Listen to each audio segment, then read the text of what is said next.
Crikey, mate, would you look at that beaut? She's out here in a normal environment, just sitting here chilling, waiting for you to touch the new creation. What do you think, Corey? Isn't she a beaut? It's the new Rolaids Digital Night Vision Scope. Or scopeless, whichever you prefer. And it rocks. She's a dangerous animal, and she's wild. But if you're careful with her, and you use her appropriately, she'll give you many years of sweet pleasure. Welcome to Rolaids Bench. This is Rollin. Am I getting cabin fever? Is this snow cold? I'm freezing. Let's go inside. Okay, that dude's just messed up. Hey guys, I got a lot of information in this video, and I got topics over there on the right. Every so often I'll be putting a title for a few seconds in the upper left hand corner, so if you need to scroll through the video, keep an eye out for the title of the topic you're looking for later reference. Thank you. Bird guys, that was cold out there. Well hey, glad you joined me today. I have been at least a year planning the upgrades to what you would see as the Rolaids Night Vision 3.0 scopeless. Why did we use scopeless terminology? Well, on the forums, a lot of this digital night vision stuff a couple years back was mostly what we call add-ons, or a camera behind the scope. Hence the picture I have here of the Rolaids 1.0 or 1.5. That's an add-on or behind the scope. Well, just within the last a little over a year, some playing around with different ideas with cameras with reticles or reticle generator, some bloke on the night vision forum in the UK, Dave, he came up with the great idea to use a crosshair reticle generator used in the industrial landscape of the CCTV camera industry, blah blah stuff, and use that in conjunction with some CCTV lenses, making a scopeless, we call it. More or less, hey, a digital night vision without a scope. Well, it confuses a lot of people that haven't been on the forum, so I'm going to try to start not using the word scopeless this video. I'm just going to call it what it is. It's a digital night vision scope. The reality, it performs well above a Gen 3 in things like resolution, and with an IR light, it just does excellent job long range. I've had many people that have tried even the add-on rigs behind a scope with a good light and said, wow, this is better than my Gen 3. A lot of times they're saying that, I think, because the resolution is so good. So if you've watched the original Rolaids Night Vision 3.0 version, where I take the body of an EJ230, I mill it off here on the face enough so that it can take this adapter ring and screw that on, that making it go from an S mount to a C mount size, or you might say a board lens to a C mount size. Now it will take almost any C mount lens. Well, the other problem we had is this is a weird dimension, something 23 point some millimeter diameter on the EJ230. Normal scope rings are 1 inch or 30 millimeter. Around the time that I'd made that original video a year ago, I'd already been dreaming up what I really wanted. Because of my recovery from my accident and brain damage, this is just a great therapy and recovery. I still just have a lot of limited energy, and I'm finally getting around to making this video and showing you guys what I came up with. So I had a good friend of mine make us a CNC'd custom camera body. Now what's cool about this is it is a solid piece with the C-mount threads in here. It has been precision milled so that the distance is perfect, and we simply screw the body of an EJ230 into this and then mount whatever lens we choose that we will discuss in a little bit, and presto, within some of the Burris scope rings that I will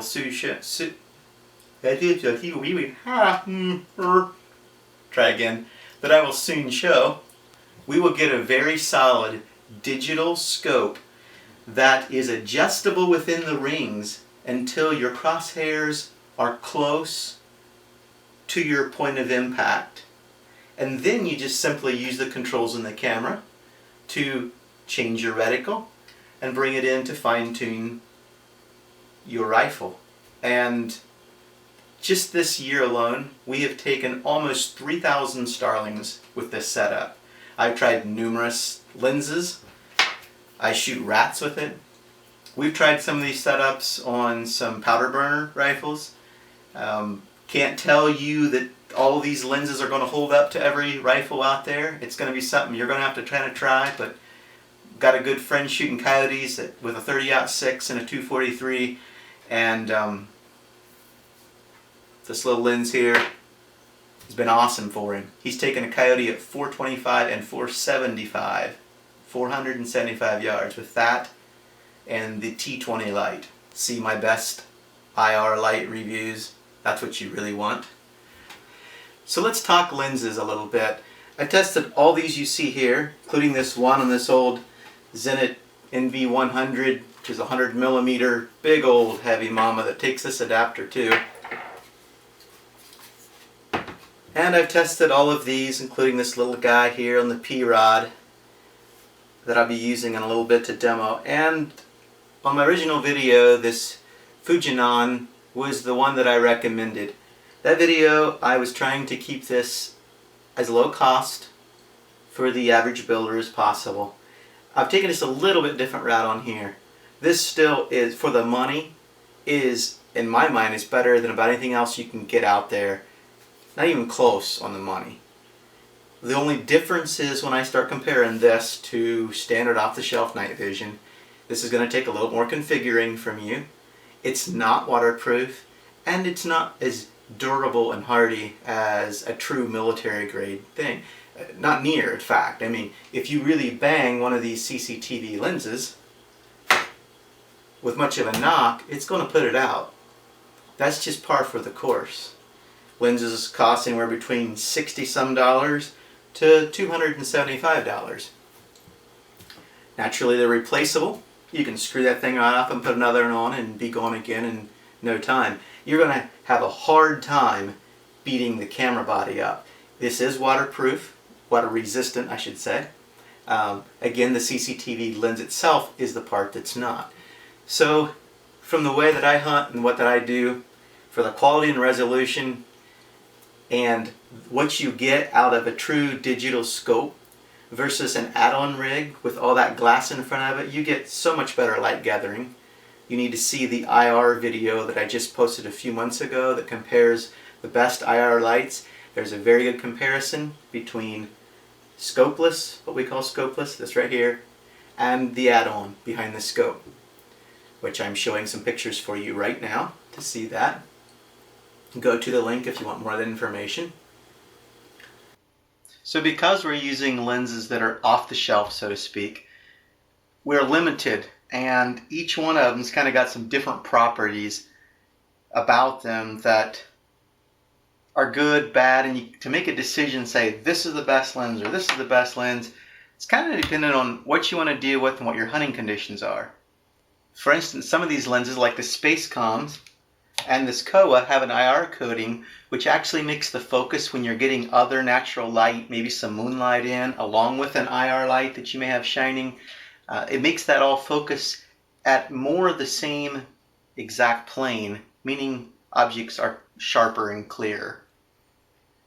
Then you have lenses that aren't zoom. For instance, you can get 75mm 1.3, 1.4 C-mount lenses out there. There's a 50mm 1.3. These don't zoom. They're heavy. They're good glass. Very good light gathering. And they also probably do about the best at holding a good POI. You're going to have to find them on the used or maybe new market. You're going to pay somewhere between $150 to $250 for them. Good glass. Got some weight to it. The Fujinon is no longer available. And some of these others that are my favorites, like this Tokina, you'll see it's got an auto iris, DC auto iris. Well, because the EJ230 camera and body does not accept that, I usually have the iris all the way open majority of the time anyway. More and more of these companies are discontinuing their manual irises. This Spacecom, for instance, came with an auto iris that I simply removed. Took the lens apart, pulled it out, and now it's just wide open. It's one of my favorite lenses. It's lightweight, good gathering, doesn't have quite as far a zoom. Tokina, they just discontinued the manual iris version. It's a bummer, so I just got this one in actually.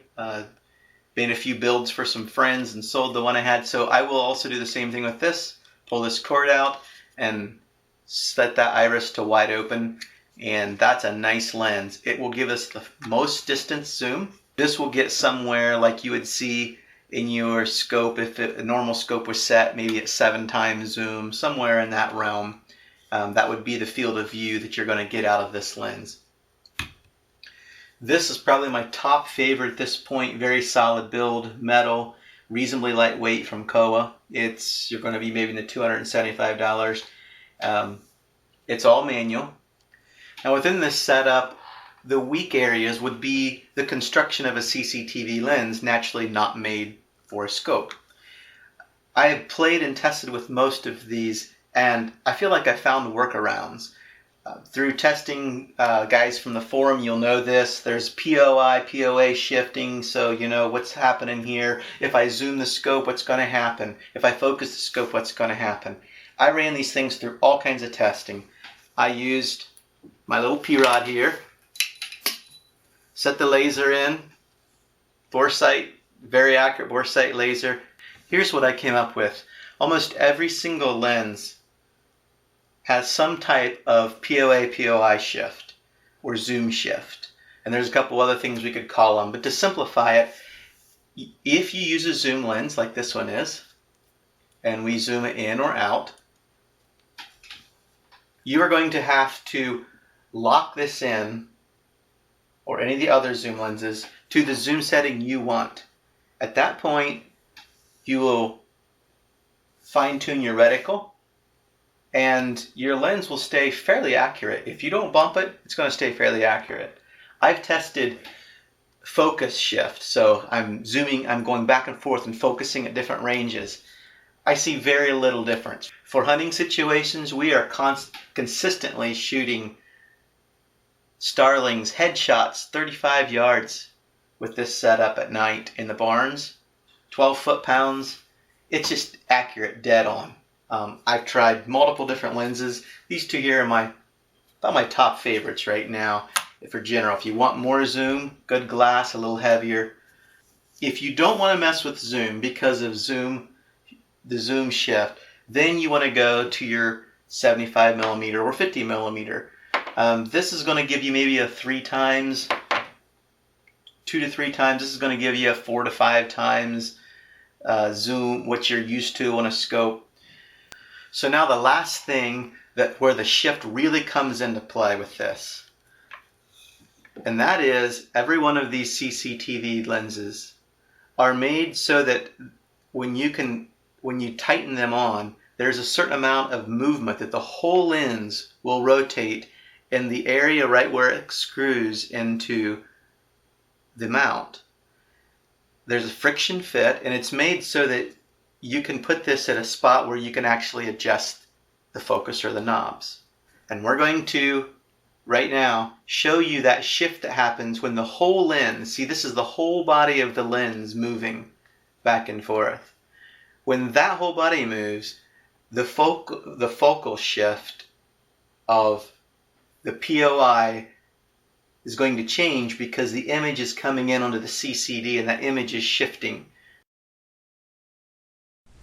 Here I'm going to show you the change of POI to POA shift as I twist the lens. You can see it move in kind of a circle motion as it goes from one side to the other.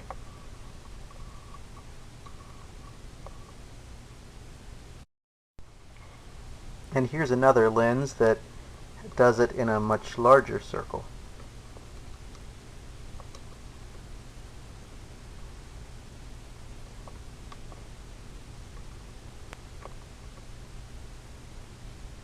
So what you just saw was this lens body moving. This lens here had the smaller amount of movement, and this lens here had a little larger amount of movement. So now I'm sure the question is, well, shoot, how can that be accurate? Well, shoot, it is. I've shot over 3,000, by the time I count starlings and rats, with multiple lenses, and here's what I found. You just simply make sure that you turn your lens all the way to one side or the other, whichever one you choose, when you're first sighting this in. By doing that and making sure that it's always turned to that point, I haven't had any issues with something moving, something being out of focus. Only happens if you knock the lens. And most of these lenses, there may be a little bit of flex to them if you knock them. I've not destroyed one yet. A friend of mine using a build like this with a Tokina lens had it come off of his truck while he was driving from the seat, hit the floorboard, and it did break the lens, although he thought he could repair the lens. At this point, I haven't hit one of them hard enough yet, but I'm sure it's going to happen.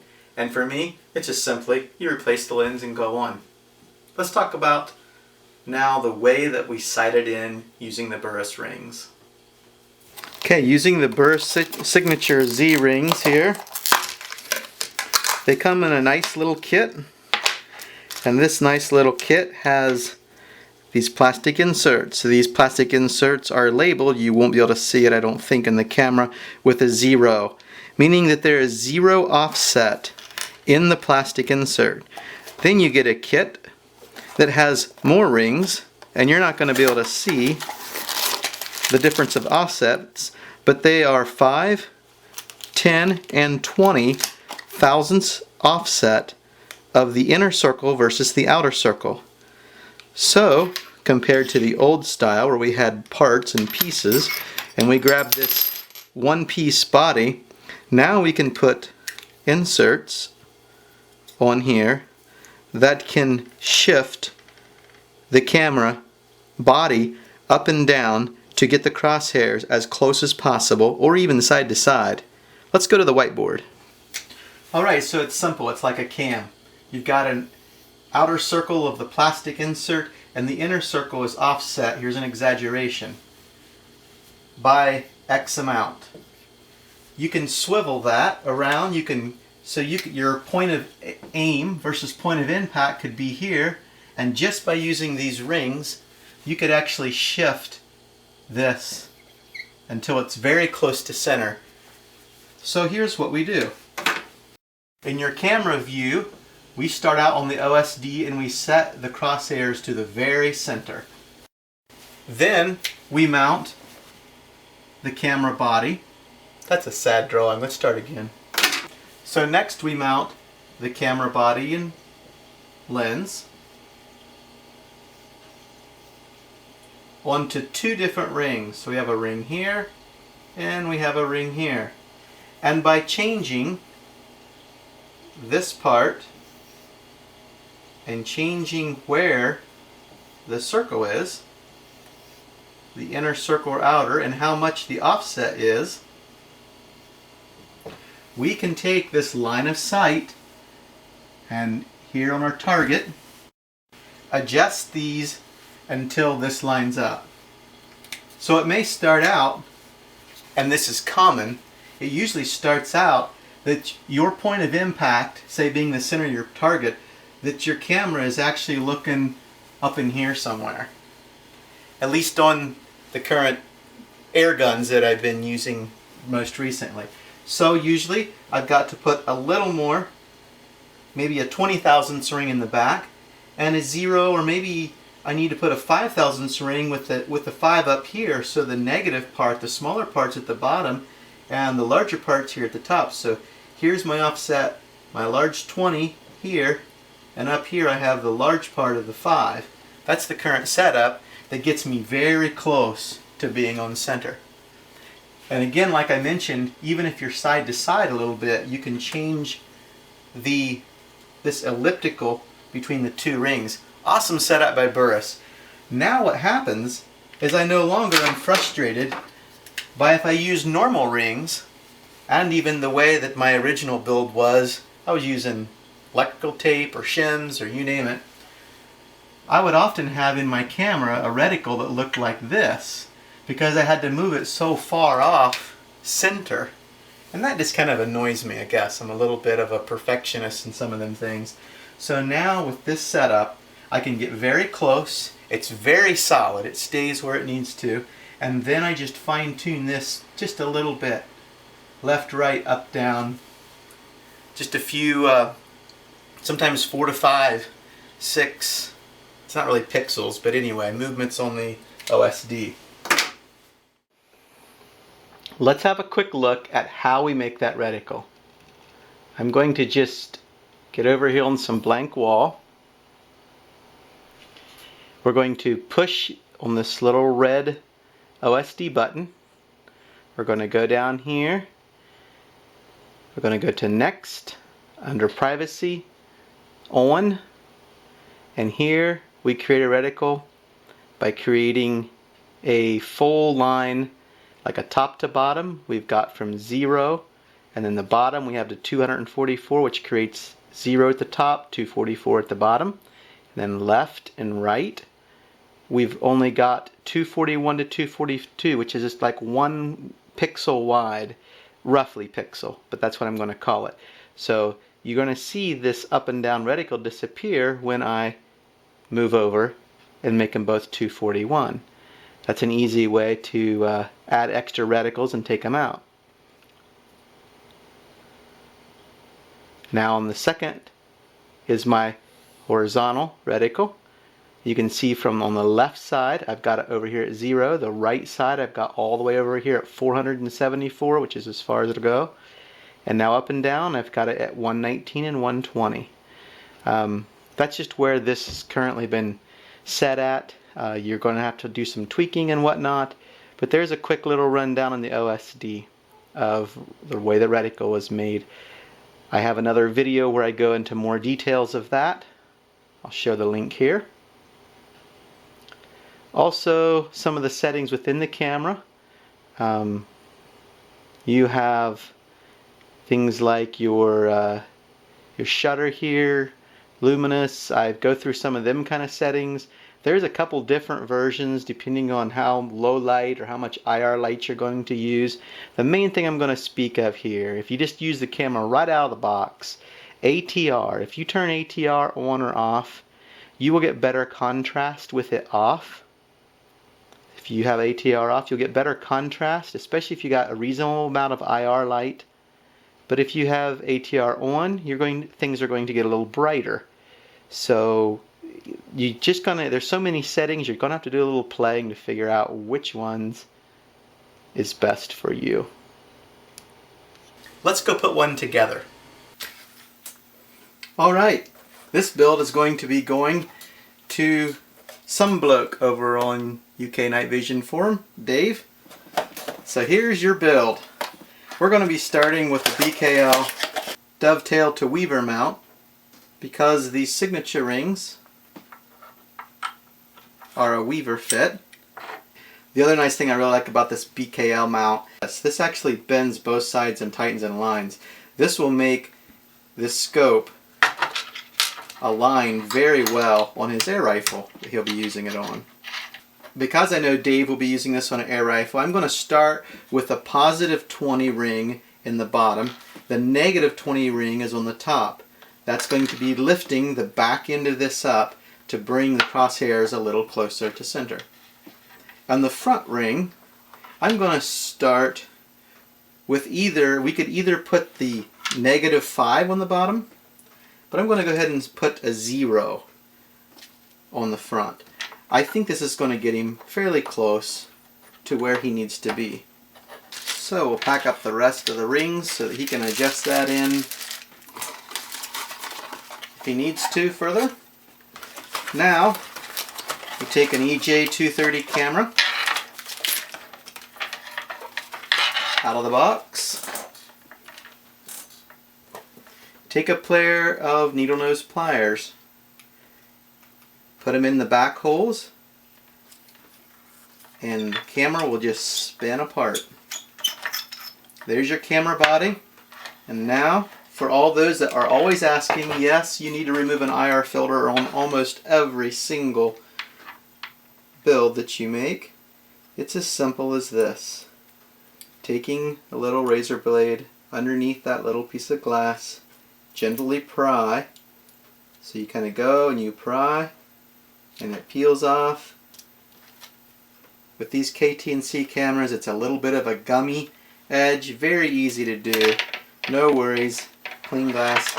And this now screws into the back of our build. Little control knob goes at the bottom. So I use them two holes and I line them up here with the scope mount so that I know that my reticle is going to be as close as possible to level with the gun. So here you are. It's ready to have a lens slapped on, and you're ready to go. Add that into whatever build you want to. I'm going to finish this though with what I call my new plug and play build, and you're going to see the finished results of that. Okay, here's the final setup.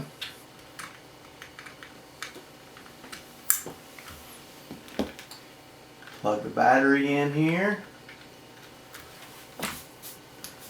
Flick the switch. And there we are.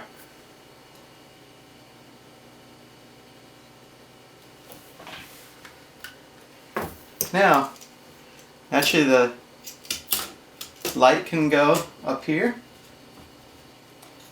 And to show a couple different possible configurations, especially depending on how close someone wants to be to the monitor in this,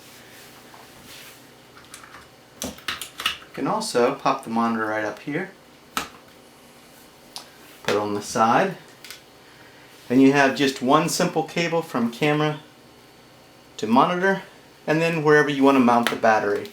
Battery could be mounted up here somewhere. I prefer to have it back on the gun somewhere in a pouch. So now, when you're down here, you have a monitor to the side. You can get in here to adjust the camera. This view right here is what I am usually using when I'm out hunting. It has my favorite Kowa lens. I slap a light on one side or the other, and I'm using the Vuzix glasses most of the time. It's my preferred method for a viewing device. Most hunters that I take out with me agree to the same.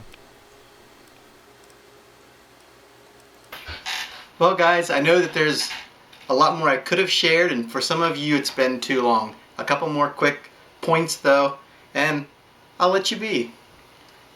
So this is a Rolaids Night Vision 1.0 setup that I'm currently building. So you just made the Rolaids digital night vision scope, or the 3.0 scopeless that we've used to call it, so the new version here, and you've got a leftover body. Well, if you want one of these two, this body goes right here, and you can unscrew and use the same camera in and out. That's just a little advantage if you want two different setups and want to save the money and only have one camera. So if you're interested in a body, a kit, even an EJ230 included, the whole 9 yards, email me and I'll get back with you as soon as I reasonably can. Guys, sometimes I get very loaded with emails and I don't have the energy to run this thing full time, so we'll do the best we can until we know more. I'll see you next time. Take care.